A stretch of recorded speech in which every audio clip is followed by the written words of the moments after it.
Hello everyone, and welcome once again to Caleb Likes Books. Today I have another book review for you, and that is for Tendrils of Chrome, Book 1, Falling into Oblivion by Aaron M. Payne. This is a new release book that I was sent for free by the author as an advance copy, so I could read it before or around the time the book came out, and I started it before it came out, finished it after it came out. And so I was sent a free copy of this book, but I still will try to give you as unbiased a review by that as possible. So I was excited to read this book for a few reasons. First of all, it's an indie published book by a fellow booktuber. Aaron is also he also goes by the name Bibliotheory here on YouTube. If you're interested in checking out his channel, he does some good stuff. And I was also looking forward to reading this. You know, it's an independent author, it's a fellow booktuber, it's also a cyberpunk book. And cyberpunk is a genre that I've never really looked into before. It's something new, something different for me. So I was looking forward to checking it out. And I will say I enjoyed this book. I don't think it was necessarily anything spectacular, in my opinion, but I think it was an enjoyable read and something that I had a pretty good time with. So to get started talking about positives with this book, of which I think there are several things, first of all, the actual idea and premise behind this book is something I find interesting. So to talk briefly about what that is, you follow a detective named Soul who is looking into this case where, it's a cyberpunk world, lots of cybernetic implants and modifications and things like that that people get, and he's investigating these particular cases where a lot of people who have gotten modifications are having different issues come up, different things going on health-wise, and different things, like just different unusual things going on with all these modifications that he's looking into. And so he's trying to investigate all of this, investigate these cases of people who have been negatively affected by these body modifications, and trying to get to the bottom of it and figure out what's really going on, which was a cool premise. I enjoyed the investigative aspects of this story. The parts of this that I was most interested in usually were the investigation scenes where he would go to a scene where someone had something happen to them and trying to investigate around them and around, their personal belongings and things, trying to figure out what it is that is causing this. I thought that was interesting. I really enjoyed kind of those parts of the book. And the mystery itself was pretty interesting, especially I think towards the halfway point or so of the book is when things started to kind of pick up, things started to kind of come together a little bit, and I really got into that part of the story. I would say also this book is really good with action. I really enjoyed a lot of the action scenes in this book, which is good because there's quite a few action scenes in this book, and I think they were all done pretty well. Fun to read, very exciting, and a lot of fun. I also really liked the world building here, which didn't feel super in-depth. It didn't feel like it really went into the world building, but there was enough that it was interesting, painted a very clear picture of what this world looks like, and also has some strong themes to it that are related to the world building, which I enjoyed as well. And I just think this was generally a fun and enjoyable book to read. I had a good time with it. It was very entertaining. It was pretty quick paced and everything, and it was just a good time to read. As far as negatives with this book, I do think there were a few things that I wasn't as much into. I think more so due to my personal taste than anything else for the most part. First things first, I didn't really like the writing style of this book, which is unfortunate. I think that the story that's here is totally fine.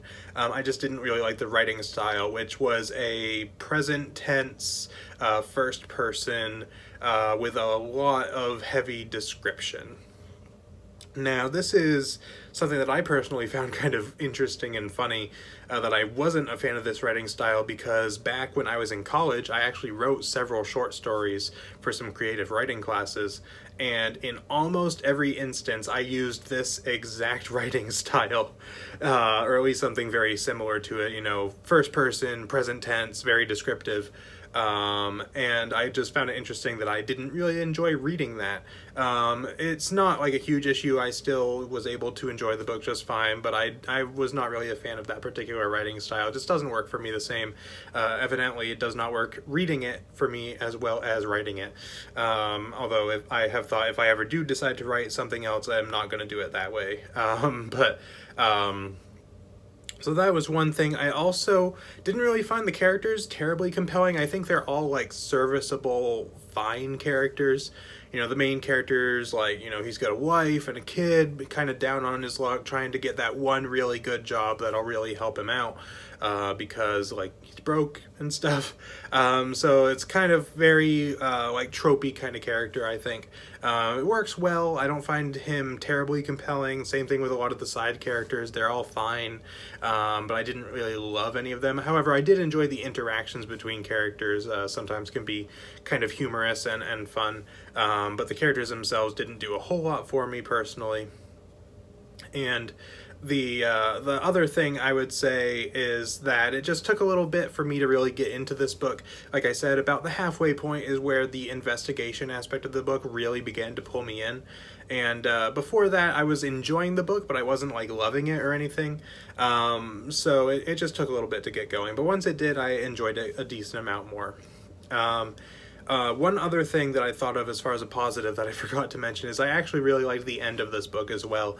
It ends in a really satisfying way, in a way that leaves the door open for future stories, and in a way that I think has a nice little twist to it that feels very thematically appropriate given a lot of the themes that this book is playing with, and things like that. And I really enjoyed that about it as well.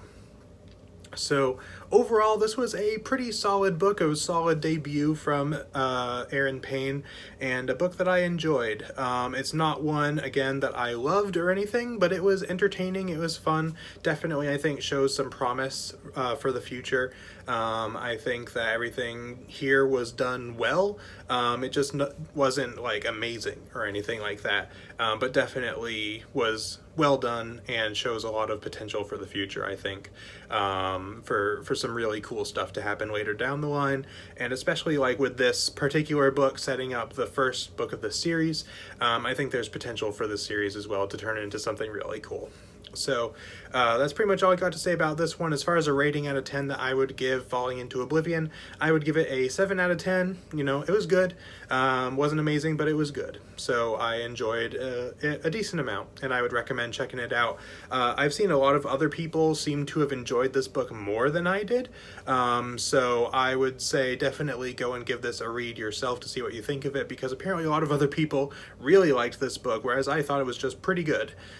So I would definitely recommend checking this out, in addition to the fact that, you know, it's an indie author, it's an independent author, self-published, so I would definitely recommend supporting him anyway. So that's pretty much it for my review. Let me know in the comments if you have read this book and what you thought of it, if so. And also, if there are any cyberpunk books that you're aware of that are really good, let me know those in the comments as well, because that's kind of one of my blind spots genre-wise. I have never really read any cyberpunk or even like experienced any cyberpunk in any media whatsoever, really. So if there's anything cool out there that you think I might enjoy, let me know that in the comments as well. So that's pretty much it for this video, so thank you all for watching, and I will see you all next time.